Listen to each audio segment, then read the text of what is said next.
دا بلګونه چې ما ولیدله پروس سږ کال چې د انګورو تاکونه ډېر ښه وه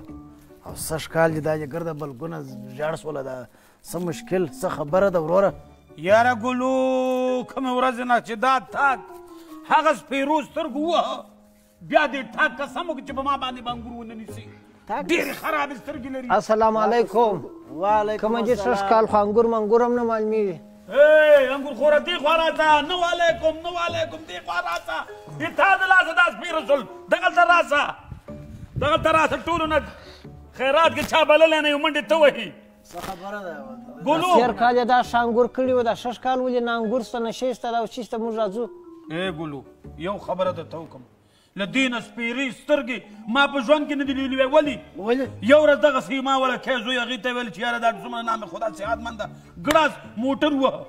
په روز کال راغی وایي دې انګور هر انګور دومره خوش شي نیولي وی هره خوشمد انګورو دومره ما ته ویلې چې طوفانه انګور خو ښه انګور دي سږ کال انګورو قرآن وکړه چې په ما به انګور ونه نیسي ډېرې سپېرې سترګې لري ډېرې وږې سترګې لري. یاره ماشاءالله عجب وه څونه ښایسته کور دې دی اوهوهوهو چپ اوهوهو چې د خره در باندې ماتومه دا د دې چې دا کور را باندې کښېنې ګوره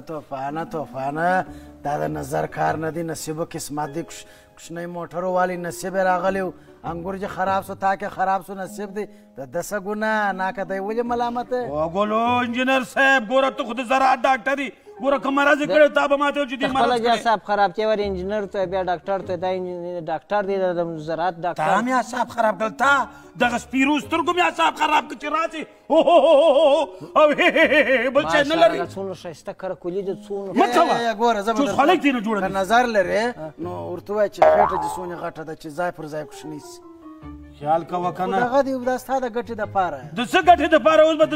خېټې نه خلک د خدای غواړي چې خېټې کوچنۍ سي هغو کرسیان ما په سترګو کې نظر اوس زه به ستا خېټه نظر کوم دا په مفته کې نه ده غټه شوې شامو څونه ښایسته خېټه نام خدا وایه چې اوس به تېنه چهارمغز جوړي لرې کلاس دی چې بیا مې ماغزه خرابېږي درته لکه هغه ته هندواڼه د نظر خبره نه دا تاک ته ګورم هم دا اوس تا ته بیا نیواله خوینه دغه چې خوټېږي دا تاک داسې زیړ پېړ نه و دا دغه سترګو زیړ کړه دغه سترګو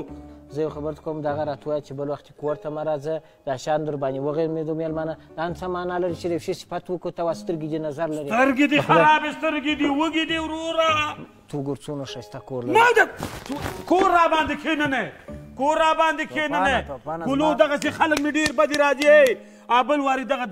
تاک دغه دومره انګور نیولي ول سږ کال سپېره میره سو زوی راته دې په موټر ووهه اوس یې راپسې کور نیولی کور چې ګرده کور هم را باندې کېږي نه کېږي یو بله خبره به زه درته وکړم بره زمزمه کار لرم زکات ورکوه خیرات ورکوه